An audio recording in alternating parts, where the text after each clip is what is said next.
ਰਹੇ ਹੋ Punjabi radio USA, ਪੰਜਾਬੀਆਂ ਦੀ ਆਪਣੀ ਆਵਾਜ਼।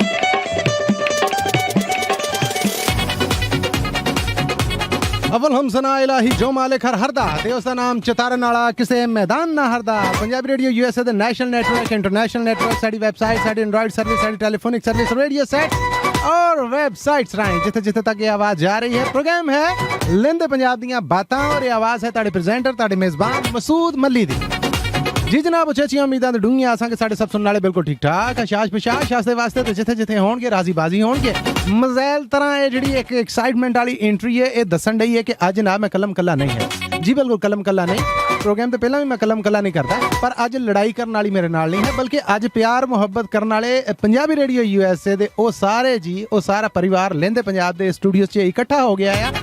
जिन्हां नूं तुसीं सुणदे ते पंजाबी रेडियो USA कैलीफोर्निया तो सीगे, पर कोई चढ़दे पासियों बोलदा सीगा, असीं लहिंदे पासियों ललकारां दिंदे रहिंदे सां ते अज लहिंदे और चढ़दे वाले सब हो गए ने इकट्ठे। साडे रूबरू मौजूद ने कमल दोसांझ जी। आपां जी आयां नूं वेलकम। बहुत बहुत शुक्रिया। लहिंदे चढ़दे पंजाब ते बाकी दुनिया ਵਿੱਚ ਵਸਦੇ ਸਾਰੇ ਪੰਜਾਬੀਆਂ ਨੂੰ ਸਤਿ ਸ਼੍ਰੀ ਅਕਾਲ ਆਦਾਬ ਜੀ। ਇਹ ਨੇ ਕਮਲ ਦੋਸਾਂਝ ਹੋਣੇ, ਜਿਨ੍ਹਾਂ ਨੂੰ ਇਸ ਤੋਂ ਪਹਿਲਾਂ ਤੁਸੀਂ ਲਹਿੰਦੇ ਪੰਜਾਬ 'ਚ ਨਹੀਂ ਨਾ ਸੁਣਿਆ, ਚੜ੍ਹਦੇ ਪਾਸੇ ਸੁਣਿਆ ਨਾ। ਅੱਜ ਇਹ ਸਾਡੇ ਲਹਿੰਦੇ ਪੰਜਾਬ ਦੇ ਸਟੂਡੀਓ 'ਚ ਮੇਰੇ ਰੂਬਰੂ ਮੌਜੂਦ ਨੇ ਤੇ ਮੈਂ ਕਲਮ ਕੱਲਾ ਨਹੀਂ ਹੈ, ਕਮਲ ਹੋਣਾ ਦੇ ਨਾਲ ਹੋਰ ਵੀ ਤੇ ਹੈ ਨਾ। ਇਹ ਜ਼ਰਾ ਸਿਆਣੋ ਭਲਾ ਆਵਾਜ਼ ਕਿਹਨਾਂ ਦੀ ਹੈ? ਬਹੁਤ ਸ਼ੁਕਰੀਆ ਮਸੂਦ ਮੱਲੀ ਜੀ ਤੇ ਪੰਜਾਬੀ ਰੇਡੀਓ USA ਦੇ ਸਾਰੇ ਸਰੋਤਿਆਂ ਦਾ ਬਹੁਤ ਬਹੁਤ ਸਵਾਗਤ ਹੈ। ਅਸੀਂ ਲਹਿੰਦੇ ਪੰਜਾਬ ਤੋਂ ਆਪਣੇ ਪੰਜਾਬੀ ਰੇਡੀਓ USA ਦੇ ਸਟੂਡੀਓ 'ਚ ਮੌਜੂਦ ਹੈ। ਮਸੂਦ ਮੱਲੀ ਹੋਰਾਂ ਦੇ ਸਾਹਮਣੇ ਬੈਠੇ ਹਾਂ, ਸੋ ਗੱਲਾਂ ਕਰਾਂਗੇ ਬਹੁਤ ਸਾਰੀਆਂ ਜੀ। ਇਹ ਆਵਾਜ਼ ਹੈ ਤੁਹਾਡੇ ਹਰਮਨ ਪਿਆਰੇ ਸੁਸ਼ੀਲ ਦੋਸਾਂਝ ਜੀ ਹੋਣਾ ਦੀ।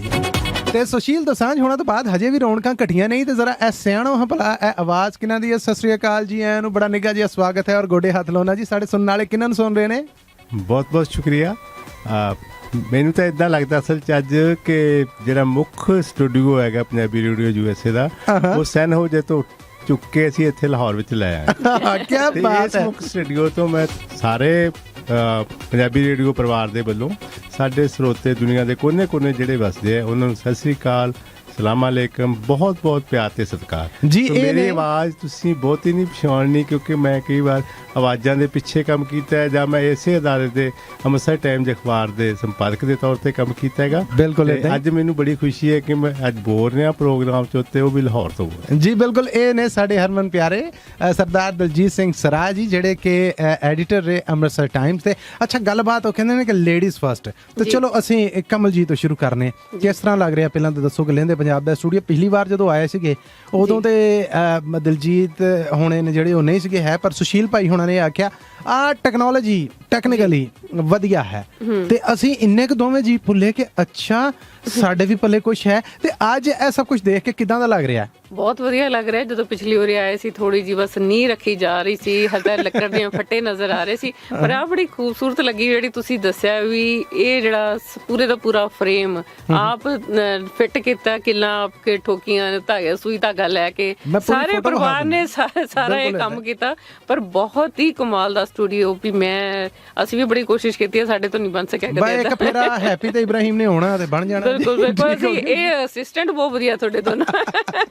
ਹਜੇ ਤੇ ਮੈਂ ਉਹ ਅਸਲ ਜਿਹੜਾ ਇਹਨਾਂ ਦਾ ਹੈ ਆ ਡਾਇਰੈਕਟਰ, ਅਸਿਸਟੈਂਟ ਨਹੀਂ ਹੈ ਡਾਇਰੈਕਟਰ ਬਾਜੀ। ਉਹ ਜਿਹੋ ਜਿਹੀਆਂ ਡਾਇਰੈਕਸ਼ਨਾਂ ਅੱਜ ਲੱਭਦੀਆਂ ਅੱਜ ਕੱਲ੍ਹ ਨਾ, ਉਹਦੇ 'ਚ ਵਾਕਈ ਲੱਗਦਾ ਕਿ ਅਸੀਂ ਇਹਨਾਂ ਦੇ ਮਤੇ। ਬਿਲਕੁਲ ਬਿਲਕੁਲ। ਤੇ ਮੈਂ ਇੱਥੇ ਇਹ ਵੀ ਤੁਹਾਨੂੰ ਦੱਸਣਾ ਚਾਹਾਂਗਾ ਕਿ ਜਦੋਂ ਇਹ ਸਾਊਂਡ ਪ੍ਰੂਫਿੰਗ ਦਾ ਟਾਈਮ ਆਇਆ ਤੇ ਥੱਲੇ ਇਹਦੇ ਅਸੀਂ ਜੈਕਟ ਜਿਹੜੀ ਉਹ ਲਾ ਲਈ, ਪੋਲੀਥੀਨ ਲਾ ਲਿਆ, ਫੋਮ ਲੱਗ ਗਿਆ, ਲੱਕੜੀ ਦਾ ਫਰੇਮ ਜਿਹੜਾ ਉਹ ਮੈਂ ਪ੍ਰਵੀਨ ਨੇ ਲਾ ਲਿਆ। ਉਸ ਤੋਂ ਬਾਅਦ ਫਿਰ ਸਟੈਪਲਰ ਉਹ ਵੱਡੀਆਂ ਪਿਨਾਂ ਜਿਹੜੀਆਂ ਉਹ ਲਾਉਣ ਲਈ ਬਹੁਤ ਮਹਿੰਗਾ ਕੰਮ ਇੱਥੇ ਸੋਫਾ ਪੋਸ਼ਿਸ਼ ਵਾਲੇ ਕਰਦੇ। ਫਿਰ ਇਹ ਜਿਹੜੇ ਡਾਇਰੈਕਟਰ ਸਾਹਿਬਾਨ ਨੇ ਇਹਨਾਂ ਨੇ ਆਖਿਆ ਅਸੀਂ ਨਾਲ ਕੰਮ ਕਰਾਵਾਂਗੇ। ਉਹ ਕੰਮ ਕਰਦੇ ਆ, ਫਿਰ ਝਿੜਕਾਂ ਵੀ ਲੱਭਦੀਆਂ, ਫਿਰ ਕੋਈ ਥੋੜੀ ਜਿਹੀ ਖਿੱਚ ਤੂ ਵੀ ਹੁੰਦੀ ਹੈ। ਜਦੋਂ ਕੋਈ ਥੋੜੀ ਦੇ ਥਾਂ ਪਲਾਸ ਫੜਾ ਦੇਵੇ ਫਿਰ ਗੁੱਸਾ ਵੀ ਆਉਂਦਾ ਕਿ ਮੈਂ ਕਿੱਥੇ ਹੱਥ ਤਾਂ ਕਰਕੇ ਖਲੋਤਾ ਹੈ, ਤੈਨੂੰ ਇਹ ਨਹੀਂ ਪਤਾ ਥੋੜੀ ਕਿਹੜੀ ਪਲਾਸ ਕਿਹੜਾ। ਤੇ ਉਹ ਲੜਾਈਆਂ ਵੀ ਹੁੰਦੀਆਂ ਰਹੀਆਂ ਤੇ ਇਹ ਸਾਊਂਡ ਪ੍ਰੂਫਿੰਗ ਬੜੀ ਮਜ਼ੇ ਦੇ ਨਾਲ ਹੋਈ। ਤੇ ਜਦੋਂ ਅਸੀਂ ਲੜ ਥੱਕ ਜਾਂਦੇ ਸਾਂ ਤੇ ਫਿਰ ਤੁਸੀਂ ਇਹਨਾਂ ਕੋਲ ਗਵਾਹੀ ਲੈ ਲਓ, ਫਿਰ ਅਸੀਂ ਪੀਜ਼ਾ ਖਾਂਦੇ ਸਾਂ ਜੀ। ਫਿਰ ਅਸੀਂ ਪੀਜ਼ਾ ਖਾਂਦੇ ਸਾਂ ਤੇ ਪੀਜ਼ਾ ਤੋਂ ਬਾਅਦ ਫਿਰ ਅਸੀਂ ਮੰਮੀ ਨੂੰ ਕਹਿੰਦੇ ਹੁੰਦੇ ਸਾਂ ਝਿੜਕਦੇ ਤੇ ਹੈ ਨੇ ਪਰ ਹੈ ਚੰਗੇ ਪੀਜ਼ਾ। ਵੈਸੇ ਮਤਲਬ ਬੜੀ ਖੂਬਸੂਰਤ ਖੂਬਸੂਰਤ ਲੱਗਦੀ ਹੈ ਮੈਨੂੰ ਜਦੋਂ ਇਹ ਦੋਨੋਂ ਬੱਚੇ ਤੇ ਪ੍ਰਵੀਨ ਤੁਸੀਂ ਸਾਰੀ ਫੈਮਿਲੀ ਇੱਕਜੁੱਟ ਹੋ ਕੇ ਨਾ ਇਹ ਕੰਮ ਕਰਦੇ ਹੋ ਤਾਂ ਬਹੁਤ ਚੰਗਾ ਲੱਗਦਾ। ਇਹ ਜਿਹੜਾ ਆਪਣਾ ਹੈ ਉਹਨੂੰ ਹੀ ਚੰਗਾ ਲੱਗ ਸਕਦਾ ਹੈ ਕਿ ਜਿਹਦੀਆਂ ਅੱਖਾਂ ਨੂੰ ਅਸੀਂ ਭੋਨੇ ਆ, ਜਿਹੜਾ ਸਾਡਾ ਅੱਗੇ ਵਧਣ ਤੇ ਖੁਸ਼ ਹੁੰਦਾ ਆ, ਜਿਹਨੂੰ ਸਾਡੇ ਨਾਲ ਪਿਆਰ ਸਤਿਕਾਰ ਹੈ, ਜਿਹੜਾ ਸਾਨੂੰ ਕਾਇਮ ਦੇਖਣਾ ਚਾਹੁੰਦਾ ਹੈ, ਜਿਹੜਾ ਸਾਨੂੰ ਉੱਡਦਾ ਦੇਖਣਾ ਚਾਹੁੰਦਾ ਹੈ, ਇਹ ਚਾਹ ਉਹਦੇ ਦਿਲ 'ਚ ਹੋ ਸਕਦੇ ਆ। ਹੱਥ ਜੋੜ ਕੇ ਤੁਹਾਡੀ ਬੜਾ ਧੰਨਵਾਦ ਹੈ ਕਿ ਤੁਸੀਂ ਇੰਨਾ ਪਿਆਰ ਕਰਦੇ ਜੀ। ਕਮਾਲ ਦੀ ਗੱਲ ਇਹ ਹੈ ਕਿ ਇਹ ਜਿਹੜਾ ਕੰਮ ਤੁਸੀਂ ਕੀਤਾ ਹੈਗਾ ਜੀ ਜੀ, ਇੰਨੀ ਵਧੀਆ ਤਰ੍ਹਾਂ ਕੀਤਾ ਹੈਗਾ, ਇਹ ਸਾਰਾ ਬਾਹਰਲੇ ਮੁਲਕਾਂ ਦੇ ਵਿੱਚ ਜਿਵੇਂ ਬੰਦਾ ਆਪਣੇ ਘਰ ਦੇ ਕੰਮ ਨੂੰ ਆਪ ਕਰਦਾ, ਕਿੰਨੇ ਕੰਮ ਕਰ ਲੈਂਦੇ, ਟੈਲਾਂ ਲਾਉਣ ਤੱਕ ਤੇ ਹੋਰ ਕਰਦੇ, ਸਾਡੇ ਲੋਕ ਸੰਗ ਮੰਨਦੇ ਨੇ, ਤੇ ਇੱਥੇ ਉਹ ਹੱਥ ਵੀ ਨਹੀਂ ਉਸ ਢੰਗ ਨਾਲ ਚੱਲਦਾ ਹੁੰਦਾ, ਪਰ ਤੁਸੀਂ ਉਸੇ ਪ੍ਰਵੀਨਤਾ ਦੇ ਨਾਲ ਬਸ ਸਾਰੇ ਕੁਝ ਨੂੰ ਇੰਨਾ ਸੋਹਣਾ ਬਣਾਇਆ। ਤਾਂ ਦੇਖ ਕੇ ਜਦੋਂ ਆਏ ਤਾਂ ਬੜਾ ਖੁਸ਼ ਹੋਏ ਆਂਗੇ, ਕਿਉਂਕਿ ਇਹ ਕੰਮ ਮੈਂ ਤਾਂ ਜਾਣਦਾ ਵੀ ਜਦੋਂ ਅਸੀਂ ਉੱਥੇ ਪੰਜਾਬੀ ਰੇਡੀਓ ਪਰਿਵਾਰ ਦੇ ਵੱਲੋਂ Punjabi cultural centre USA camp ਕੀਤਾ ਗਿਆ। ਜੀ ਜੀ ਜੀ ਜੀ, ਬਿਲਕੁਲ ਬਿਲਕੁਲ। 19 ਸ਼ੁਰੂ ਕੀਤਾ ਜਦੋਂ ਮੈਨੂੰ ਵੀ ਸੰਯੋਗ ਆਪਣਾ ਕੋਆਰਡੀਨੇਟਰ ਦੇ ਤੌਰ ਤੇ ਲਾਇਆ ਗਿਆ। ਉੱਥੇ ਵੀ ਜਦੋਂ ਕੰਮ ਕਰਨਾ ਹੁੰਦਾ ਟੀਮ ਨੇ ਐਗਜੀਬਿਸ਼ਨ ਲਾਉਣੀ, ਕਿਸੇ ਵੱਡੇ ਜਰਨੈਲ ਸਿੰਘ ਆਰਟਿਸਟ ਦੀ ਜਾਂ ਕੁਝ ਹੋਰ ਕਰਨਾ, ਭੈਣ ਜੀ ਨੇ, ਰਾਜਕਰਨਵੀਰ ਨੇ, ਹਰਜੋਤ ਸਿੰਘ ਨੇ, ਹੋਰ ਸਾਰੇ ਇਹ ਤੇ ਹੀਰੋਜ਼ ਨੇ ਨਾ ਜਿਨ੍ਹਾਂ ਨੂੰ ਇੱਥੇ ਫਿੱਟ ਕਰ ਲੈਂਦੇ ਹੁੰਦੇ। ਚਲੋ ਅਮਰੀਕਾ ਸਾਰੀਆਂ ਚੀਜ਼ਾਂ ਮਿਲਦੀਆਂ ਨੇ, ਉੱਥੇ ਸੌਖਾ ਹੈ, ਪਰ ਤੁਸੀਂ ਤਾਂ ਇਹ ਦੇਖੋ ਤੇ ਕੱਪੜਾ ਕਿੰਨੀ ਸੋਹਣਾ ਤਰ੍ਹਾਂ ਬਰੀਕੀ, ਤੁਸੀਂ ਵਾਇਰਿੰਗ ਤੁਰਕੀ ਦਾ ਬਿਲਕੁਲ ਇਦਾਂ। ਇਹ ਅਸਲ 'ਚ ਇਹਨਾਂ ਨੇ ਪ੍ਰਵੀਨਤਾ ਨਾਲ ਤਾਂ ਕੰਮ ਕੀਤਾ ਕਿਉਂਕਿ ਇਹਨਾਂ ਦੇ ਜੀਵਨ ਸਾਥਣ ਪ੍ਰਵੀਨ ਹੈ। ਮੈਂ ਜੋ ਬੋਲ ਰਿਹਾ ਸੀ ਪ੍ਰਵੀਨਤਾ, ਮੈਂ ਤਾਂ ਪ੍ਰਵੀਨ ਨੂੰ ਯਾਦ ਗਿਆ ਜ਼ਿਕਰ ਕਰੀਏ, ਸੋ ਬਹੁਤ ਵਧੀਆ। ਮੇਰਾ ਅੱਧਾ ਕਿਲੋ ਲਹੂ ਵੱਧ ਗਿਆ, ਮੇਰੀ ਸਾਰੀ ਮਿਹਨਤ ਹੈ ਜਿਹੜੀ ਉਹ ਸਫਲ ਹੋ ਗਈ ਕਿ ਜਦੋਂ ਤੁਸੀਂ ਇਹ ਇੰਨੀ ਤਾਰੀਫ ਕਰ ਦਿੱਤੀ। ਨਹੀਂ ਤੇ ਮੈਂ ਤਾਂ ਪਹਿਲਾਂ ਡਰਦਾ ਸਾਂ ਕਿ ਪਤਾ ਨਹੀਂ ਇਹਦੀ ਕਿਹੜੀ ਕੋਈ ਕਮੀ ਕੋਈ ਘਾਟਾ। ਅੱਛਾ ਸੁਸ਼ੀਲ ਭਾਈ, ਕੋਈ ਜ਼ਾਹਰ ਹੈ ਕਿ ਅਸੀਂ ਇੱਥੇ ਲਹਿੰਦੇ ਪਾਸੇ ਬਹਿ ਕੇ ਦੇਖਨੇ ਆ ਕਿ ਰੇਡੀਓ ਪ੍ਰੋਫੈਸ਼ਨ ਚੜ੍ਹਦੇ ਪਾਸੇ ਸਾਡੇ ਨਾਲੋਂ ਬਹੁਤ ਵਧੀਆ ਹੈ। ਬਹੁਤ ਸਾਰੇ ਰੇਡੀਓ ਸਟੇਸ਼ਨ ਤੁਸੀਂ ਵਿਜ਼ਿਟ ਵੀ ਕੀਤੇ, ਚੜ੍ਹਦੇ ਪੰਜਾਬ ਦੇ ਵੀ, ਉਸ ਤੋਂ ਬਾਹਰ ਵੀ। ਸਹੀ ਦੱਸੋ ਸਾਨੂੰ, ਦੱਸਾਂ ਜੋ ਕਿੰਨੇ ਨੰਬਰ ਦਿੰਦੇ ਜੀ ਤੁਸੀਂ? ਤੁਹਾਨੂੰ ਦੱਸਾਂ ਜੋ 10 ਹੈ ਨਾ, ਨਹੀਂ ਦੱਸਾਂ ਜੋ 11 ਦੇਣ ਵਾਲੇ ਬੰਦੇ ਮੈਂ ਕਹਿੰਦੀ ਹਾਂ। ਦੇਖੋ ਪਹਿਲੀ ਗੱਲ ਤਾਂ ਇਹ ਹੈ ਜਿਹੜਾ ਅਸਲ 'ਚ ਨਾ ਰੇਡੀਓ ਕਲਚਰ ਹੈ, ਹੁਣ ਸਾਡੇ ਚੜ੍ਹਦੇ ਪੰਜਾਬ 'ਚ ਜਾਂ ਕੱਲ ਭਾਰਤ ਦੇ ਵਿੱਚ ਦੁਬਾਰਾ ਵਾਪਸ ਆ ਰਿਹਾ, ਇੱਕ ਵਾਰੀ ਜਾ ਚੁੱਕਾ ਸੀ, ਸਹੀ ਜਾ ਚੁੱਕਾ ਸੀ, ਹੁਣ ਲੋਕ ਫਿਰ ਤੋਂ ਸੁਣਨ ਲੱਗੇ ਆ। ਇਸ ਕਰਕੇ ਬਹੁਤ ਸਾਰੇ FM ਜਿਹੜੇ ਆ ਚੈਨਲ ਆ ਗਏ ਨੇ, ਕੁਝ ਪ੍ਰਾਈਵੇਟ ਵੀ ਨੇ, ਤੇ ਬਾਕੀ ਜਿਹੜਾ ਜਿੱਦਾਂ ਸਾਡਾ ਪੰਜਾਬੀ ਜਿਹੜੇ USA ਇਸ ਤਰ੍ਹਾਂ ਦੇ ਬਾਹਰਲੇ ਮੁਲਕਾਂ 'ਚ ਬਹੁਤ ਸਾਰੇ ਰੇਡੀਓ ਚੱਲਦੇ ਆ ਜਿਹੜਾ ਭਾਰਤ ਤੋਂ ਲੋਕ ਉਹਨਾਂ ਲਈ ਕੰਮ ਕਰਦੇ ਆ। ਮੈਂ ਪੰਜਾਬ 'ਚ ਮਤਲਬ ਜਿੱਦਾਂ ਆਪਾਂ ਕੰਮ ਕਰਦੇ ਹਾਂ, ਜਿੱਦਾਂ ਹੁਣ ਮੈਂ ਵੀ ਕੰਮ ਕਰਦਾ ਜੀ ਜੀ, ਤੇ ਸਾਡੇ ਕੋਲ ਸੋਰਸ ਵੀ ਹੈਗੇ ਆ, ਉਹਦੇ ਬਾਵਜੂਦ ਵੀ ਮੈਂ ਪੰਜਾਬ 'ਚ ਜਿਸ ਤਰ੍ਹਾਂ ਤੁਸੀਂ ਇਹ ਸਾਰਾ ਤਿਆਰ ਕੀਤਾ ਮੈਂ ਦੇਖਿਆ ਨਹੀਂ। ਅੱਛਾ, ਇਹ ਰਿਐਲਿਟੀ ਹੈ। ਹਾਂ, ਇਹ ਜ਼ਰੂਰ ਹੈ ਜਿਹੜੇ ਬਹੁਤ ਪੂੰਜੀ ਵਾਲੇ ਲੋਕ ਨੇ, ਪ੍ਰੋਫੈਸ਼ਨਲ, ਜਿਹਨਾਂ ਕੋਲ ਬਹੁਤ ਪੈਸਾ ਹੈ, ਮੰਨ ਲਓ ਜਿਹਨਾਂ ਕੋਲ ਬਹੁਤ ਪੈਸਾ, ਕੰਪਨੀਆਂ ਵੱਡੀਆਂ ਜਿਹੜੀਆਂ ਉਹ ਜੇ ਕਰਦੀਆਂ ਤਾਂ ਉਹ ਆਪਣੀ ਥਾਂ ਦੇ ਉੱਤੇ ਹੈ। ਇਹ ਸੱਚਮੁੱਚ ਕਮਾਲ ਹੈ ਤੇ ਇਹਦੇ ਲਈ ਤੁਹਾਨੂੰ ਸਲਾਮ ਹੈ। ਨਾ ਇਹ ਸਾਡੀ ਹਿੰਮਤ ਹਲਾਸ਼ੇਰੀ ਤੁਸੀਂ ਵਧਾਉਣ ਦੇ ਜੀ। ਅਸੀਂ ਇਸ ਤੋਂ ਅੱਗੇ ਦਾ ਕੁਛ ਹੈ ਜਿਹੜਾ ਉਹ ਸੋਚਾਂਗੇ ਜੀ। ਦਿਲਜੀਤ ਜੀ ਕੁਛ ਕਹਿਣਾ ਚਾਹ? ਟੈਕਨੋਲੋਜੀ ਹੈ ਨਾ, ਹਾਂ ਪਿਛਲੇ ਸਮੇਂ ਜਿੰਨੀ ਤੇਜ਼ੀ ਨਾਲ ਆ ਰਹੀ ਹੈ ਜੀ ਜੀ, ਤੇ ਉਸ ਦਾ ਸਮਾਨ ਮਿਲ ਜਾਂਦਾ, ਤੁਹਾਨੂੰ ਥੋੜਾ ਮੋਟਾ ਕੋਈ ਦੱਸ ਵੀ ਦੇਊਗਾ, ਠੀਕ ਹੈ ਨਾ, ਚੀਜ਼ਾਂ ਵੀ ਖਰੀਦੀਆਂ ਜਾ ਸਕਦੀਆਂ, ਪਰ ਉਹਨੂੰ ਇਸ ਢੰਗ ਨਾਲ ਸਮਝ ਕੇ ਲਾਉਣਾ ਤੇ ਉਹਦੇ ਹਾਣ ਦਾ ਹੋਣਾ ਉਹ ਬਹੁਤ ਔਖਾ ਹੁੰਦਾ ਹੈ। ਉਸ ਤੁਸੀਂ ਦੋਹੇ ਕੰਮਾਂ 'ਚ ਹੋ ਕਿ ਇਕੱਲੇ ਸਮਾਨ ਫਿੱਟ ਨਹੀਂ ਕਰਦੇ, ਤੁਸੀਂ ਰੇਡੀਓ ਆਰਟਿਸਟ ਦੇ ਤੌਰ ਤੇ, ਰੇਡੀਓ ਐਂਕਰ ਦੇ ਤੌਰ ਤੇ ਜਾਂ ਹੋਰ ਹੈ ਜਿਹੜਾ ਉਸ ਤੋਂ ਵੀ ਗਾਂ ਵਧੀਆ ਢੰਗ ਨਾਲ ਕਰਦੇ ਹੋ। ਸਾਰੇ ਜਾਣੀ ਸਾਰੀ ਟੀਮ ਬੜੀ ਮਿਹਰਬਾਨੀ। ਮੈਂ ਆਪਣੇ ਸਰੋਤਿਆਂ ਨੂੰ ਜ਼ਰੂਰ ਦੱਸਦਾ ਕਿ ਅਸੀਂ ਜਦੋਂ ਹੁਣ ਆਏ 14 ਮਾਰਚ ਨੂੰ ਵਿਸ਼ਵ ਪੰਜਾਬੀ ਕਾਨਫਰੰਸ ਲਈ ਆਏ ਸੀ, ਪਰ ਉਸ ਤੋਂ ਪਹਿਲਾਂ ਹੀ ਜਦੋਂ ਸਾਡੇ ਵੀਜ਼ੇ ਓਕੇ ਹੋ ਗਏ ਉਦੋਂ ਅਸੀਂ ਗੱਲ ਕੀਤੀ ਪੰਜਾਬੀ ਰੇਡੀਓ USA ਦੇ ਹਰਜੋਤ ਸਿੰਘ ਖਾਲਸਾ ਤੇ ਬਲਵਿੰਦਰ ਕੌਰ ਖਾਲਸਾ ਹੋਰਾਂ ਨਾਲ ਵੀ ਅਸੀਂ ਚੱਲੇ ਹਾਂ। ਤੇ ਜ਼ਰੂਰ ਹੈ ਕਿ ਮਸੂਦ ਮੱਲੀ ਸਾਹਿਬ ਜਿਹੜੇ ਸਾਡੇ ਲਈ ਲੰਮੇ ਸਮੇਂ ਤੋਂ ਸਾਡੇ ਪਰਿਵਾਰ ਦਾ ਹਿੱਸਾ ਹੈ, ਬੜੀ ਬਿਹਤਰੀਨ ਕੰਮ ਕਰਦੇ। ਮੈਂ ਆਪਣੇ ਸਰੋਤਿਆਂ ਨੂੰ ਜ਼ਰੂਰ ਦੱਸਣਾ ਚਾਹੁੰਦਾ ਕਿ ਪੰਜਾਬੀ ਜਿਹੜੇ USA ਨੇ ਉਸੇ ਵਕਤ ਫੈਸਲਾ ਕੀਤਾ ਵੀ ਇੱਕ ਤਾਂ ਅਸੀਂ ਅਵਾਰਡ ਆਪਣੇ ਹੁਣ ਮੈਗਜ਼ੀਨ ਤੇ ਦੇਣੇ ਸੀ, ਅਵਤਾਰ ਨਿਡਾਲਵੀ ਯਾਦਗਾਰੀ, ਤੇ ਜਦੋਂ ਮੇਰੀ ਉਹਨਾਂ ਨਾਲ ਗੱਲ ਹੋਈ ਤਾਂ ਉਹਨਾਂ ਨੇ ਉਸੇ ਵੇਲੇ ਫੈਸਲਾ ਕੀਤਾ ਕਿ ਅਸੀਂ ਪੰਜਾਬੀ ਰੇਡੀਓ USA ਵੱਲੋਂ 50,000 ਰੁਪਏ ਦਾ ਇਨਾਮ ਜਿਹੜਾ ਮਸੂਦ ਮੱਲੀ ਹੋਰਾਂ ਨੂੰ ਦੇਣਾ, ਜਿਹੜਾ ਪ੍ਰੈਸ ਕਲੱਬ ਲਾਹੌਰ ਦੇ ਵਿੱਚ ਜਿਹੜਾ ਦਿੱਤਾ ਗਿਆ ਭਰਵੇਂ ਸਮਾਗਮ ਦੇ ਵਿੱਚ। ਉਹਦੇ ਲਈ ਮਤਲਬ ਇਹ ਵੀ ਕੰਮ ਦਿਸਦਾ ਹੈ, ਰੈਕਗਨਾਈਜੇਸ਼ਨ ਜਿਹੜੀ ਹੈ ਨਾ ਜੀ ਉਹ ਇਸੇ ਕਰਕੇ ਹੁੰਦੀ ਹੈ, ਜੋ ਤੁਹਾਡਾ ਕੰਮ ਦਿਸਦਾ ਆ। ਅਸੀਂ ਇੱਥੇ ਆ ਕੇ ਹੁਣ ਅੱਖੀ ਦੇਖ ਰਹੇ ਜੋ ਕੁਝ, ਸੋ ਮੈਨੂੰ ਲੱਗਦਾ ਇਹ ਗੱਲਾਂ ਜਿਹੜੀਆਂ ਸਾਡੀ ਹਿੰਮਤ ਵਧਾਉਂਦੀਆਂ ਤੇ ਤੁਹਾਡੇ ਵਾਸਤੇ ਵੀ ਬਹੁਤ ਜ਼ਰੂਰੀ ਆ, ਬੱਚਿਆਂ ਵਾਸਤੇ ਵੀ। ਜਦੋਂ ਬੱਚੇ ਦੇਖਦੇ ਆ ਨਾਲ ਤੁਹਾਡੇ ਕੰਮ ਕਰਦੇ ਆ ਉਹਨਾਂ ਪੀਜ਼ੇ ਦੇ ਪੈਸੇ ਲੈ ਲਏ ਮੇਰੇ ਕੋਲ, ਪੀਜ਼ੇ ਦੇ ਪੈਸੇ ਪਹਿਲਾਂ ਉਹਨਾਂ ਨੇ ਕੱਢ ਲਏ ਹੋਏ। ਜਦੋਂ ਤੁਹਾਨੂੰ ਇਨਾਮ ਮਿਲਦਾ ਨਾ ਫਿਰ ਤੁਹਾਡੀ ਜ਼ਿੰਮੇਵਾਰੀ ਮੋਢਿਆਂ ਤੇ ਹੋਰ ਵੱਧ ਜਾਂਦੀ ਹੈ। ਨਾਮ ਕੋਈ ਸਰਕਾਰੀ ਨਾਮ ਨਹੀਂ ਹੈ ਨਾਲੇ, ਮਤਲਬ ਸਾਡੇ ਨਾਮਾਂ ਸਨਮਾਨਾਂ ਦਾ ਜੋ ਕਲਚਰ ਹੈ ਨਾ ਸਾਡੇ ਪੰਜਾਬ 'ਚ ਜਾਂ ਭਾਰਤ ਦੇ ਵਿੱਚ, ਉਹ ਹੋਰ ਤਰ੍ਹਾਂ ਦਾ।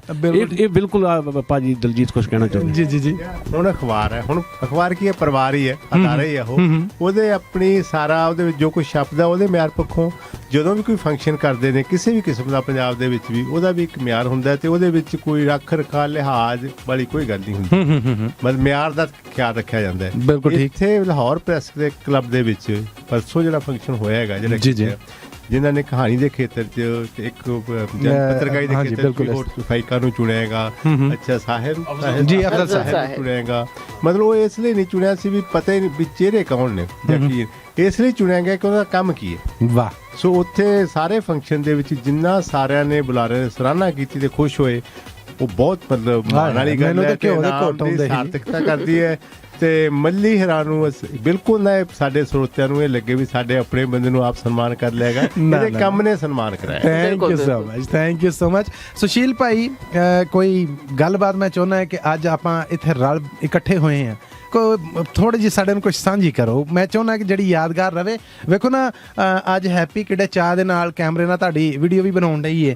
ਕਦੀ ਇਬਰਾਹੀਮ ਨੂੰ ਤੁਸੀਂ ਝਿੜਕੇ ਇਦਾਂ ਬਿਠਾ ਦਿਓ, ਇਸ ਕਮੀਨੇ ਕਦੀ ਇਦਾਂ ਨਹੀਂ ਬਹਿਣਾ ਜਿੱਦਾਂ ਹੁਣ ਇਹਦਾ ਹਿੱਲਣ ਨੂੰ ਜੀ ਨਹੀਂ ਕਰਨ ਡਿਆ, ਪੰਗੇ ਇਹਨੇ ਲਈ ਰੱਖਣੇ, ਬੜਾ ਮਜ਼ਾ ਆਉਣ ਡਿਆ। ਮੈਂ ਕਹਿਣ ਡਿਆ ਕਿ ਇਹ ਗੱਲਬਾਤ ਯਾਦਗਾਰ ਹੋ ਜਾਏ ਕੁਝ ਸਾਡੇ ਨਾਲ। ਮੈਂ ਇਹ ਸਮਝਦਾ ਕਿ ਜਦੋਂ ਹੁਣ ਚਲੋ ਅਸੀਂ ਉਹ ਸਾਰੀਆਂ ਗੱਲਾਂ ਕੀਤੀਆਂ, ਜਿਹੜਾ ਮਕਸਦ ਹੁੰਦਾ ਜਦੋਂ ਅਸੀਂ ਕਿਸੇ ਵਿਸ਼ਵ ਪੰਜਾਬੀ ਕਾਨਫਰੰਸ ਦੇ ਬਹਾਨੇ ਆਉਂਦੇ ਹਾਂ ਜਾਂ ਕਿਸੇ ਵੀ ਆਰਗੇਨਾਈਜੇਸ਼ਨ ਵੱਲੋਂ ਜਦੋਂ ਕੁਛ ਹੁੰਦਾ, ਸਾਡਾ ਜੀ ਕਰਦਾ, ਚਾਹ ਚੜ੍ਹਦਾ ਸਾਨੂੰ ਵੀ ਅਸੀਂ ਇੱਧਰ ਤੁਹਾਡੇ ਕੋਲ ਆਈਏ। ਤੇ ਉਹਦਾ ਇੱਕ ਸਾਂਝਾ ਸਾਡਾ ਮਕਸਦ ਹੈ, ਤੁਹਾਡੇ ਲੋਕ ਵੀ ਤੁਸੀਂ ਵੀ, ਕਿਉਂਕਿ ਲੋਕਾਂ ਦੇ ਵਿੱਚ ਬਹੁਤ ਜ਼ਿਆਦਾ ਮੁਹੱਬਤ ਹੈ। ਕਿਉਂਕਿ ਜਿਹੜੀਆਂ ਦੀਵਾਰਾਂ ਜਿਹੜੀਆਂ ਖੜੀਆਂ ਹੋਈਆਂ ਉਹਦੇ ਪਿੱਛੇ ਕੁਝ ਹੋਰ ਕਾਰਨ ਅਸੀਂ ਉਹ ਡਿਸਕਸ ਤਾਂ ਅੱਜ ਕਰ ਨਹੀਂ ਰਹੇ। ਸਹੀ।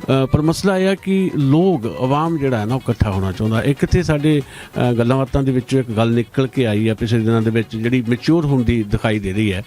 ਉਹ ਮੈਂ ਵੀ ਇੱਦਾਂ ਸੋਚਦਾ ਸੀ। ਸਾਡੇ ਦੋਸਤ ਦਲਜੀਤ ਸਿੰਘ ਸਰਾਂ ਹੋਰੀ ਤੇ ਇੱਕ ਦਲਜੀਤ ਸ਼ਾਹੀ ਹੋਰੀ ਵੀ ਸਾਡੇ ਨਾਲ ਜੀ, ਬਿਲਕੁਲ ਬਿਲਕੁਲ, ਗੁਰਪ੍ਰੀਤ ਸਿੰਘ ਗੁਰਾਇਆ ਹੋਰੀ ਆਏ ਹੋਏ ਨੇ, ਅੰਜੂ ਜੀ ਆਏ ਆ, ਕਮਲ ਹੈ। ਇੱਕ ਸਾਂਝੀ ਜੀ ਰਾਏ ਬਣਦੀ ਸੀ ਵੀ ਇਹ ਜਿਹੜਾ ਏਸ਼ੀਆ ਦਾ ਸਾਡਾ ਖਿੱਤਾ ਹੈ, ਜੀ ਇਸ ਖਿੱਤੇ ਦੇ ਵਿੱਚ ਜੇ ਲੋਕਾਂ ਦੇ ਵਿੱਚ ਆਦਾਨ ਪ੍ਰਦਾਨ ਵਧੇ ਤੇ ਇਹ ਸਾਰਾ ਏਸ਼ੀਆ ਦੇ ਖਿੱਤੇ ਦੇ ਜਿਹੜੇ ਵੱਡੇ ਮੁਲਕ ਹੈ, ਪਰਮਾਣੂ ਸ਼ਕਤੀ ਵਾਲੇ ਮੁਲਕ ਵੀ ਹੈ। ਚਾਈਨਾ ਸਾਡਾ ਇਸ ਖਿੱਤੇ ਦਾ ਸਭ ਤੋਂ ਮਤਲਬ ਵੱਡਾ ਮੁਲਕ ਵੀ ਹੈ, ਤਾਕਤਵਰ ਵੀ ਹਰ ਪੱਖ ਤੋਂ, ਉਹ ਦੁਨੀਆ ਦੀ ਵੱਡੀ ਤਾਕਤ ਇਦਾਂ ਹੀ, ਸ਼ੱਕ ਕੋਈ ਨਹੀਂ। ਤੇ ਚਾਈਨਾ ਹੋਵੇ, ਭਾਰਤ ਹੋਵੇ, ਪਾਕਿਸਤਾਨ ਹੋਵੇ, ਤੇ ਨਾਲ ਟੈਕਨੀਕ ਦੇ ਲੈਵਲ ਤੇ ਜਿੱਦਾਂ ਇੱਕ ਵਾਰ ਇਨਕਲਾਬ ਲੈ ਕੇ ਆਇਆ ਜਾਪਾਨ ਵਰਗਾ ਮੁਲਕ ਹੋਵੇ, ਬਿਲਕੁਲ ਇਦਾਂ ਹੀ। ਤੇ ਜਿਹੜਾ ਰੂਸ ਦਾ ਏਰੀਆ ਏਸ਼ੀਆ 'ਚ ਪੈਂਦਾ, ਇਹ ਮੁਲਕ ਜੇ ਇਕੱਠੇ ਹੋ ਜਾਣ, ਇਕੱਠੇ ਹੋਣ ਦਾ ਮਤਲਬ ਇਹ ਨਹੀਂ ਕਿ ਇੱਕ ਹੋ ਜਾਣ, ਕਿਉਂਕਿ ਬਾਰਡਰਸ ਤਾਂ ਰਹਿਣੇ ਆ, ਬਿਲਕੁਲ, ਪਰ ਕੁਝ ਨੀਤੀਆਂ ਦੇ ਮਾਮਲੇ ਦੇ ਵਿੱਚ ਜੇ ਇਕੱਠੇ ਹੋ ਜਾਣ, ਏਸ਼ੀਅਨ ਜਿੱਦਾਂ ਯੂਰਪੀਅਨ ਯੂਨੀਅਨ ਕੰਮ ਕਰਦੀ ਆ, ਕੋਈ ਕਿਸੇ ਕਿਸਮ ਦੇ ਇਸ ਤਰ੍ਹਾਂ ਦੇ ਮਤਲਬ ਆਉਣ ਜਾਣ ਤੇ ਪਾਬੰਦੀਆਂ ਨਾ ਹੋਣ, ਤੁਹਾਡਾ ਵਪਾਰ ਖੁੱਲ ਜਾਵੇ। ਹੁਣ ਅੰਮ੍ਰਿਤਸਰ ਤੋਂ ਜੇ ਅਸੀਂ ਲਾਹੌਰ ਕੋਈ ਚੀਜ਼ ਭੇਜਣੀ ਹੈ ਤਾਂ ਪਹਿਲਾਂ ਸਾਨੂੰ ਉਹ ਭੇਜਣੀ ਪੈਂਦੀ ਆ ਦੁਬਈ, ਬੰਬੇ ਤੋਂ ਦੁਬਈ ਤੋਂ ਫਿਰ ਪਾਕਿਸਤਾਨ, ਉਹਦੀ ਡਾਇਰੈਕਟ ਕਰਾਚੀ ਆਏਗੀ, ਕਰਾਚੀ ਤੋਂ ਲਾਹੌਰ ਤੱਕ ਪਹੁੰਚੇਗੀ। ਮਤਲਬ ਜਿਹੜੀ 10 ਰੁਪਏ ਦੀ ਚੀਜ਼ ਆ ਤੁਹਾਡੇ ਕੋਲ ਪਹੁੰਚਦੀ 200 ਰੁਪਏ ਦੀ ਹੋ ਜਾਏਗੀ। ਠੀਕ ਹੈ ਨਾ ਜੀ।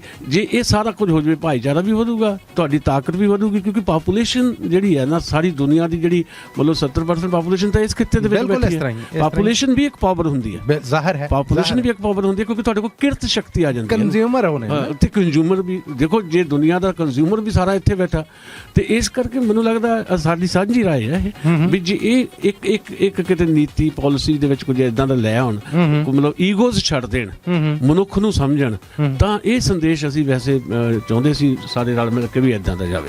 ਵਾਹ ਵਾਹ, ਬਹੁਤ ਸੋਹਣਾ ਸੁਣਾਇਆ ਆ। ਮੈਂ ਕਮਲ ਭੈਣ ਜੀ ਹੋਣੇ ਨੇ ਜਿਹੜੇ, ਉਹਨਾਂ ਕੋਲ ਮਾਈਕ ਹੈਗਾ ਮੇਰੇ ਕੋਲ, ਔਰ ਉਹਨਾਂ ਕੋਲ ਸੋਹਣਾ ਮਾਈਕ ਹੈ। ਮੈਂ ਇਹਨਾਂ ਦੀ ਗੱਲ ਦੀ ਐਕਸਟੈਂਸ਼ਨ ਕਰਦੀ ਹਾਂ ਵੀ ਮੈਨੂੰ ਇਹ ਲੱਗਦਾ ਹੁੰਦਾ ਵੀ ਚਾਹੇ ਆਪਾਂ ਕਿਸੇ ਵੀ ਸੰਸਾਰ ਭਰ ਦੇ ਕਿਸੇ ਵੀ ਮੁਲਕ ਦੀ ਗੱਲ ਕਰ ਲੈਂਦੇ, ਜਦੋਂ ਸਰਹੱਦਾਂ ਹੁੰਦੀਆਂ, ਚਾਹੇ ਕੰਡਿਆਲੀਆਂ ਤਾਰਾਂ ਜਿੰਨੀਆਂ ਮਰਜ਼ੀ ਤਿੱਖੀਆਂ ਹੋ ਜਾਣ, ਦੀਵਾਰਾਂ ਤੁਸੀਂ ਜਿੰਨੀਆਂ ਮਰਜ਼ੀ ਉੱਚੀਆਂ ਖੜਾ ਕਰ ਲਓ, ਜਦੋਂ ਦੀਵਾਰ ਉੱਚੀ ਹੋਊਗੀ ਨਾ, ਲੋਕਾਂ ਦੇ ਅੰਦਰ ਜਿਹੜੇ ਸੁੱਖ ਸ਼ਾਂਤੀ ਚਾਹੁੰਦੇ ਸਗੋਂ ਤੰਗ ਹੁੰਦੀ ਹੈ ਵੀ ਮੈਂ ਉਹ ਕੰਧ ਦੇ ਉੱਤੋਂ ਪਰਲੇ ਪਾਸੇ ਕੀ, ਤੁਹਾਨੂੰ ਉਹਨੂੰ ਹੱਥ ਮਿਲਾਉਣ ਨੂੰ ਦਿਲ ਕਰਦਾ, ਤੁਹਾਨੂੰ ਉਹ ਆਪਣੇ ਵਰਗੇ ਲੱਗਦੇ ਆ।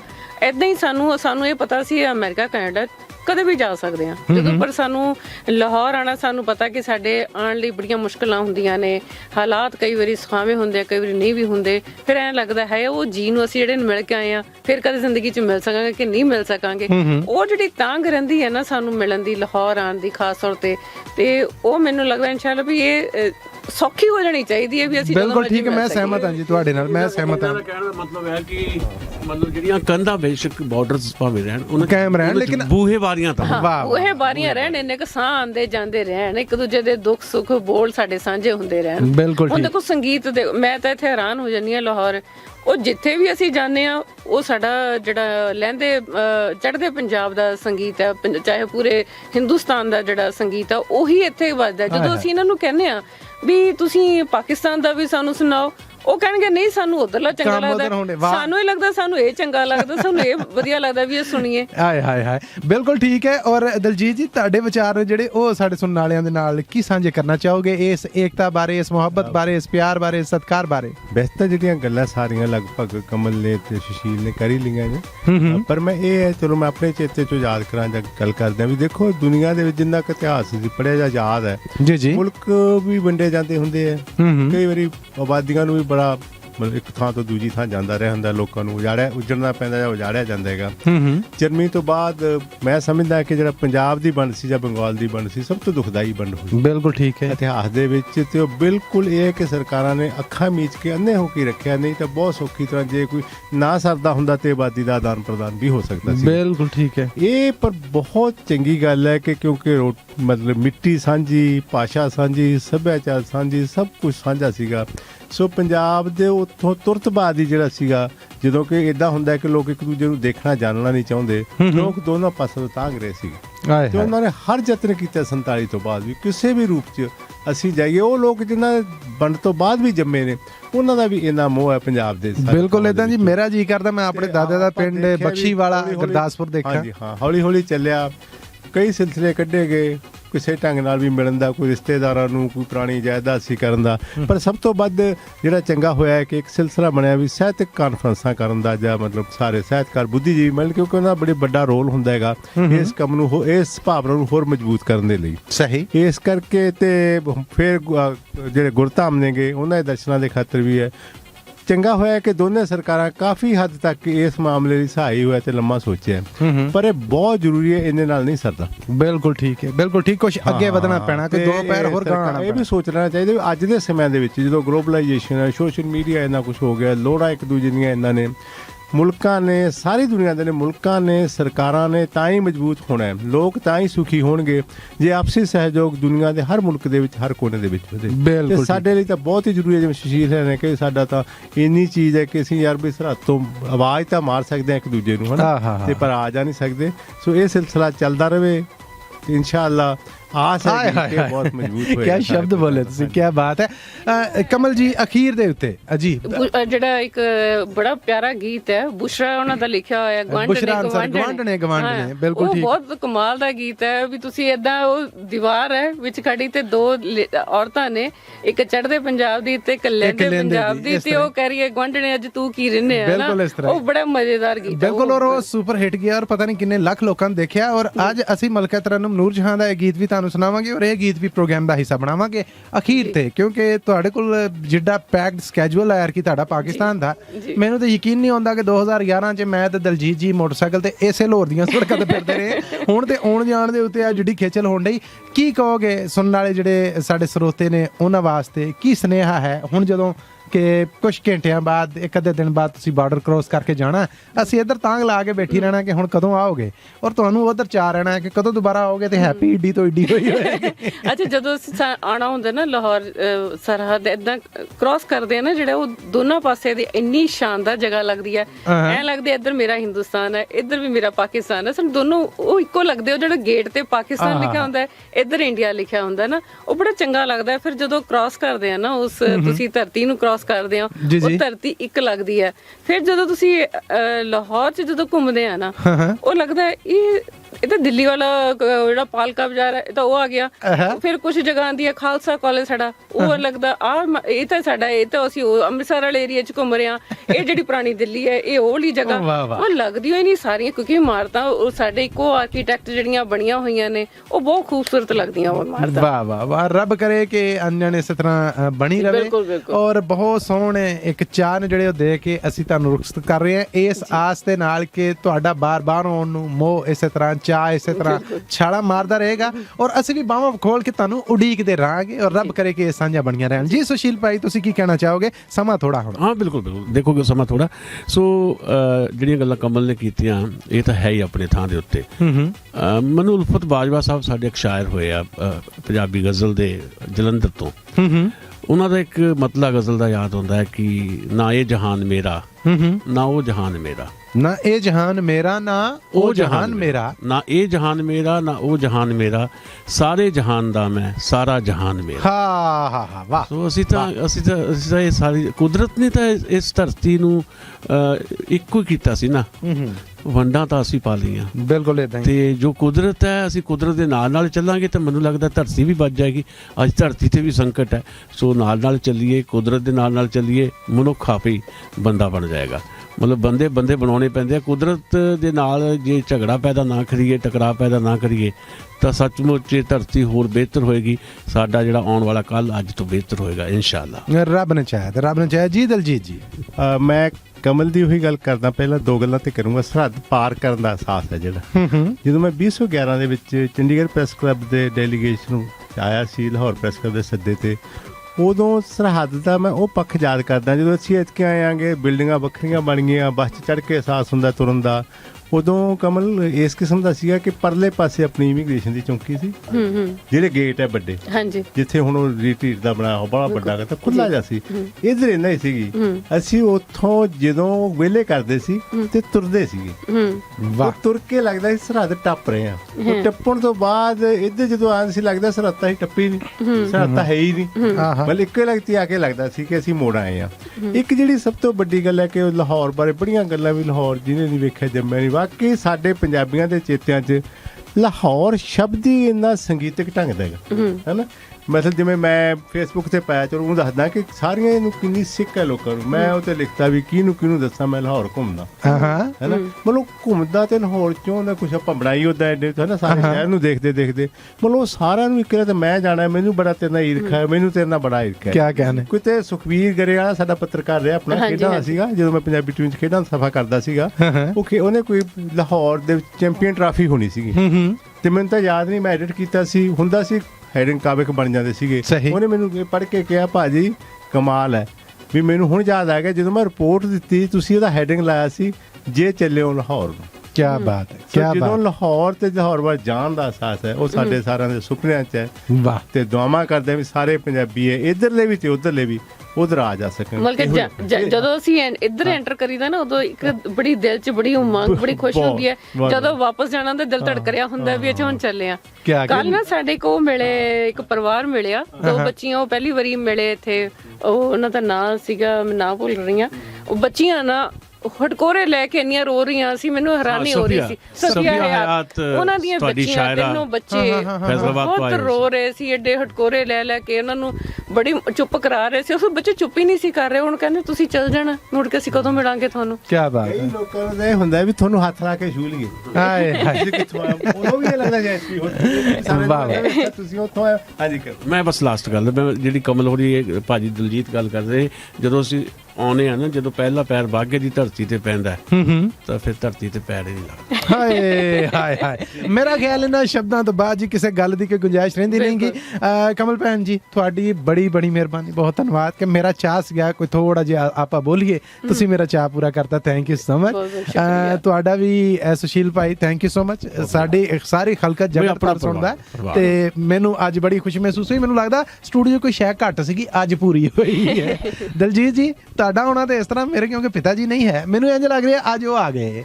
ਅੱਜ ਬਸ ਥੋੜਾ ਪੂਰੀਆਂ ਹੋ ਗਈਆਂ। ਉਹਨੇ ਵੇਖਿਆ ਕਿ ਉਹਦਾ ਨਲਾਇਕ ਤਰੀਨ ਵਿਗੜਿਆ ਪੁੱਤਰ ਸੀ ਨਾ ਜਿਹੜਾ, ਉਹ ਕੁਛ ਹੈ ਸੀਗਾ। ਬਸ ਤੁਹਾਡੇ ਆਉਣ ਦੇ ਚਾਹ ਇਹੋ ਜਿਹਾ ਹੀ ਹੈ। ਘਰੇ ਗੱਲ ਹੋਈ ਸੀ ਵੀ ਕਿੱਦਾਂ ਵੀ ਉੱਥੇ ਕੋਈ, ਮੈਂ ਕਿਹਾ ਉੱਥੇ ਮਸੂਦ ਹੈਗਾ ਕੋਈ ਰੋਪੇ ਕਿ। Thank you so much, thank you so much. ਇਕੱਠੇ ਅਸੀਂ ਸਾਰੇ ਪਰਿਵਾਰ, ਉੱਥੇ ਵੀ ਪਰਿਵਾਰ ਹੈ, ਇੱਥੇ ਬਿਲਕੁਲ ਇਸ ਤਰ੍ਹਾਂ ਜੀ। ਤੇ ਅਖੀਰ ਤੇ ਲਾਹੌਰ ਦੇ ਨਾਲ ਮੁਹੱਬਤ ਦੀਆਂ ਗੱਲਾਂ ਸਨ ਤੇ ਲਓ ਫਿਰ ਤਾਰਕ ਤਾਫੂ ਦੀ ਆਵਾਜ਼ 'ਚ ਸੁਣੋ ਲਾਹੌਰ।